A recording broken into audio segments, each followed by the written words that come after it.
The Her Sport Show, live every Wednesday on YouTube and every podcast app. Hello and welcome to the Her Sport Show, our weekly show bringing you the latest in women's sport and feature interviews from players and experts across the board. In this episode, we look back at the action from the weekend as well as catch up with Kilkenny Camogie captain Aoife Prendergast ahead of the All-Ireland Camogie Championship final next weekend. Last night in the European Football Championship, it was host England that came out on top as they beat Sweden in the semi-final. The score was 4-0 with goals scored from Beth Mead, Lucy Bronze, Alicia Russo and Fran Kirby. It's the first time since 2009 that England women are through to a major final, but they have never won a World Cup or Euros trophy in their history. England will face the winners of France versus Germany, which is being played at 8 p.m. today. It was a great weekend of action at the World Athletics Championships, with Sarah Lavin competing in the 100 metres hurdles. She progressed from the heat rounds and made it to the semi-final, where she finished 5th in an incredibly fast time in Oregon. In the semi-final, the Limerick runner ran a time of 12.87, just outside her personal best of 12.84. Lavin was happy with her results, saying how the marker has moved as the slowest time into the final was 12.5, how she's just not ready for that at the moment, but will be pushing forward as she continues to compete in the hurdles event. Both Sarah Lavin and Rhasidat Adeleke made their World Championship senior debut, and Adeleke was also in flying form. Adeleke also progressed to the semi-final and was just one place shy of making it to the final, a great performance on her debut. Her time of 50.81 was just shy of her national record of 50.7, and it brought her home 4th in the semi-final, just 0.16 away from qualification. Over in Camogie, it was semi-finals weekend as Cork and Waterford faced off in Croke Park. It was a really competitive match as Waterford came out all guns blazing, putting it up to Cork, who would have been the heavy favourites. The final score, it was 15-10 to Cork, which really doesn't reflect the game as Cork managed to get a couple of points over the bar in the closing minutes. A number of the Cork team and management commended Waterford for their efforts and said that they'll be sure to see Waterford back in action again next year. Cork will now face Kilkenny, as in the second semi-final, Kilkenny overcame All-Ireland champions Galway in their match. Kilkenny went into half-time 2 points down to Galway, but came back out with a vengeance in the second half. Galway fought to the final whistle in a bid to hold on to their title, but it was Kilkenny that found what was required and with some heroic defending to keep Galway scoreless. For more on this, I'm delighted to say that I'm welcomed by Kilkenny captain Aoife Prendergast. Hi Aoife, thanks for joining us on the Her Sport Show. Hi Aoife, thanks for having me. First off, congratulations, you're making it to the All-Ireland final. How does that feel? Oh yeah, it's unbelievable. It's where we want to be. This is the business end of the season, and our aim is to get to the All-Ireland final at the start of the year, and we're here now, so delighted. It was a competitive match against Galway in the semi-finals, so talk us through the match. Oh yeah, it was a huge battle. Galway were in the lead going into half time, so credit to the girls that came out at half time then. The work rate and intensity of that match was absolutely huge, and we battled to the end, and I think that's what won it for us. So yeah, we've huge rivalry with Galway year in, year out. So even this year it was a draw in the round robin stages. So credit to Galway, they're a fantastic team, and we were just grateful to get over the line on the day. Yeah, I think in terms of the semi-finals, like we obviously had, yourselves with Kilkenny, we had Galway and Cork, and then if you go and look through the All-Ireland finalists in the past couple of years, those names keep coming up again and again and again.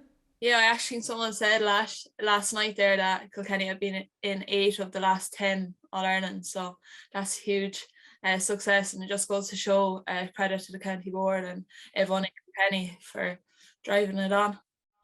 Yeah, no, like in terms of that, like, do you think as you go into the final that'll bring kind of some confidence and that the experience stands to you, because it's not the first time that you've been there?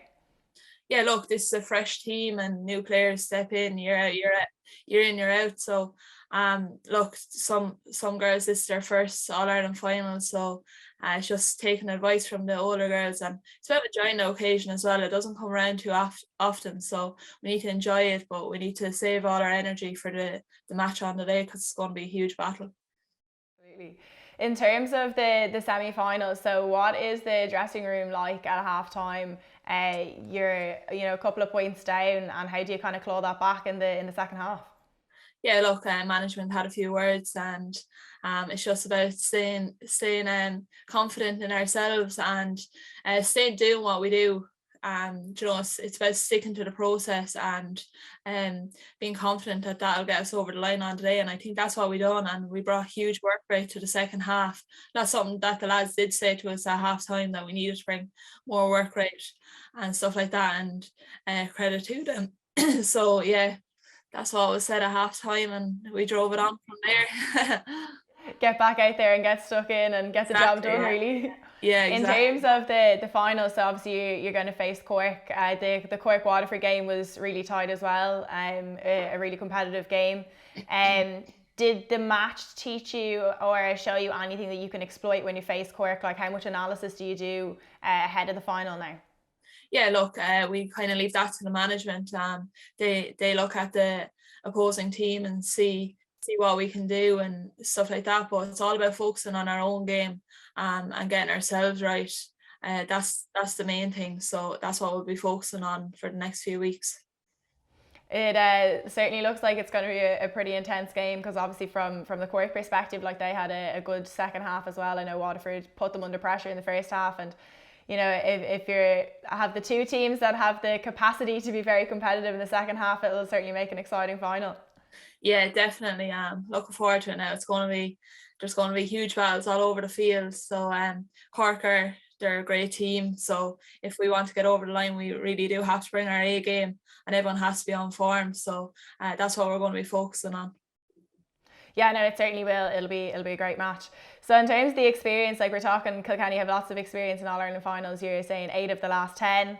2021 is the only one that you weren't in since 2016, and then winning against Galway in 2020 and Cork in 2018. So it's a lot of experience, and I think a lot of, as you said, a lot of credit to the team. How do you kind of refocus then for this match? And then do you look at, say, how you faced Cork then in 2018, which is obviously only a couple of years ago?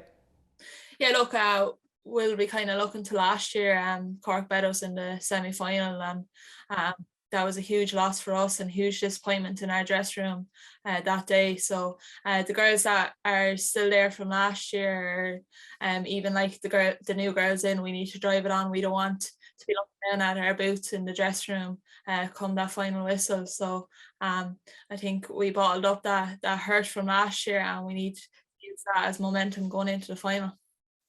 Well, we're certainly all looking forward to it anyways. In terms of Camogie, like, when did you start playing? Talk to us through your journey a little bit. Yeah, so I started playing at a very young age here in James's Park, just across the road from me. So I started from like under sixes with my club Dixborough, and then the whole way up, and I was actually sub goalie for a few county teams on my way up. So then I reverted to playing outfield. I was playing with the Kilkenny intermediate team for a few years, and then got called up to the Kilkenny senior team in 2020. So grateful to be there since 2020. And then in terms of that journey, you've obviously been the captain this year. So how does that feel? Like, you're playing with the senior team only a short while, and now you're in the captain role. Yeah, it's a huge honour. I got to captain my club there last year. We won the county final, so to be asked then to captain your county team, it's a huge honour, especially the group of players that we have in there now. It's a special group, and to be leading that group out is absolutely fantastic. And in terms of other sports, like, were you playing lots of different sports? Did Camogie always stand out? Were you always better at Camogie than you were other sports, or what was it like? I kind of had a mixed journey. I played everything nearly under the sun. So I done a bit of swimming, I done hockey, soccer, camogie. Yeah, I done a lot of sports, and I'd put my hand at anything. So yeah, but camogie always was one that I reverted back to, and even just when I needed to commit more, I always committed to camogie. So. And was it always a dream for you to be playing for Kilkenny? Oh yeah, definitely. Sometimes I didn't know if it would be a reality, but just keep going, keep at stay doing what you're good at, stay working on what you can improve on, and I'm grateful to be here today. And talk to us about your first senior match. Like, what was it like to go out and play for Kilkenny at a senior level for the first time? Oh yeah, it's unbelievable. Sure, that's where you want to be. You want to be out on that field playing with the black and amber jersey on. So yeah, it was unbelievable to be lining out with the senior team, girls that you looked up to from a young age. To be playing alongside them then was a dream come true. So. And you're still only young, so hopefully we've plenty more years left in you anyway. Hopefully, In terms of role models, like who were the role models for you as you were growing up? Yeah, there was loads. There was the likes of like Anne Dalton, even Claire Phelan, who's in there now. She's a brilliant player, and Denise Gall, those kind of standout names. But even in my own club, like the Hanricks and stuff like that, you'd always look up to them when they're playing club matches and all. And that's where you want to be. You want to be at their level, and they're the ones who push you on from a young age. And then when you're going into county teams, when they're coming up congratulating you and stuff like that, like it puts a smile on your face. So yeah. In terms of you're talking about like local level, do you think that can make a huge difference for girls and women in sport and for boys and men as well, when you actually see it around your own club and it seems like accessible, achievable, that you can talk to people that have reached a high standard? Oh yeah, definitely. Even we had a training session there last night, and a few people came out to it, and seeing all those young boys and girls there getting jerseys signed, and like you're the one putting a smile on their face, and that's what we want to do. We want to be driving them on and give them the belief that we had from a young age, and just practice. And even I was doing the Dicksboro camp last week. I was helping out on that, and like just seeing the girls and the boys coming up to you and just saying best of luck at the weekend and stuff like that, like you know that they look up to you, so you have to act as a role model to them. So yeah, and it's an important sport in Kilkenny anyways. Yeah, definitely. I always see everyone going around with a hurling ball in their hand. Very good. And in terms of growing up at home, was it competitive within your house? I know there's a house full of boys and yourself there. Yeah, well, my brothers now would have been more into swimming. Maybe my oldest brother, he would have been big into hurling. But I probably would have been the biggest into it, even though I was the only girl in the house. But they're the ones who drove me on. Even out the back, playing a bit of hurling and stuff like that. They wouldn't shy away from you just because you're a female or anything, which was great. So, and they're always there supporting me as well. So it's great to have my three brothers around me and my parents. So yeah. And I'm sure you were trying to outdo them all the time. Oh yeah, definitely. You couldn't give them any credit for anything. And in terms of the current landscape of women's sport, like how do you think things are going, I suppose, at like locally, like in Ireland at the moment?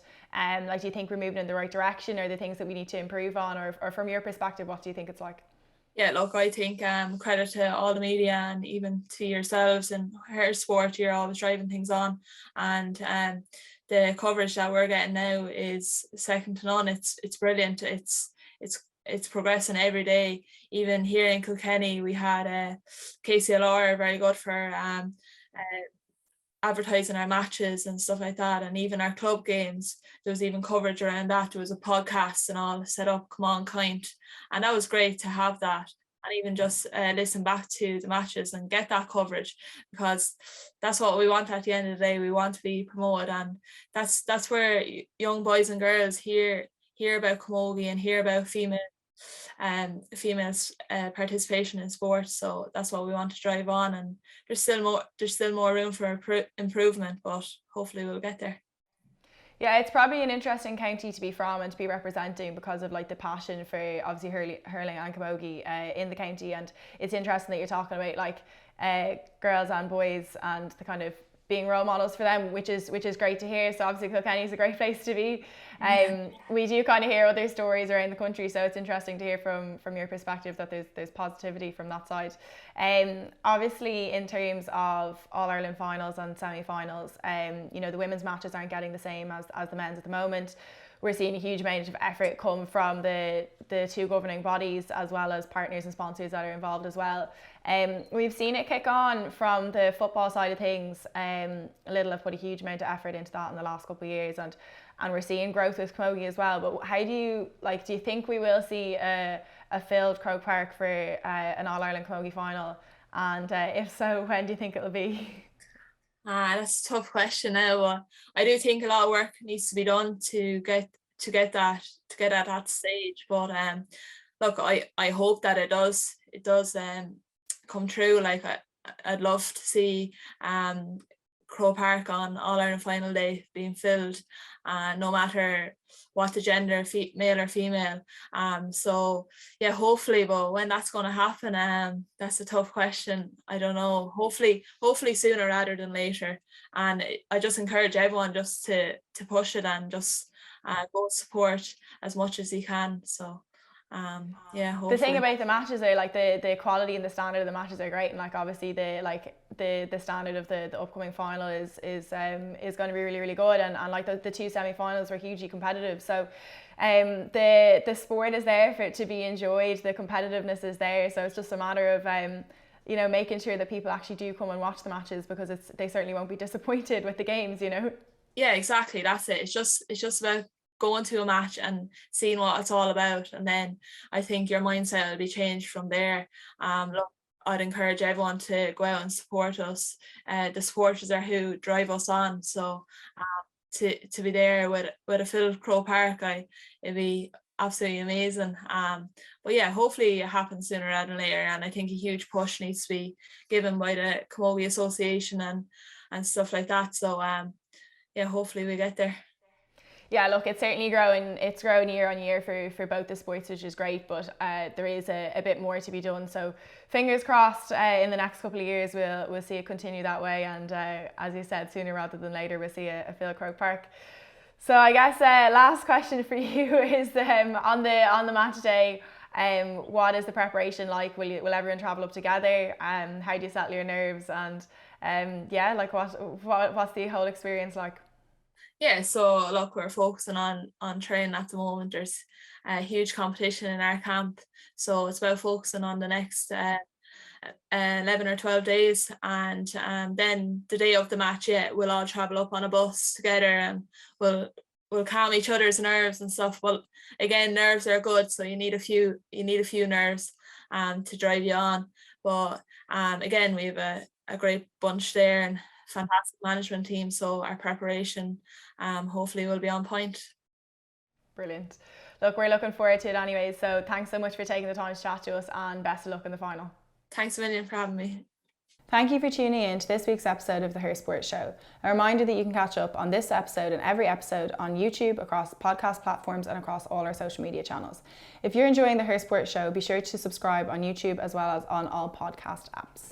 The Her Sport Show, live every Wednesday on YouTube and every podcast app.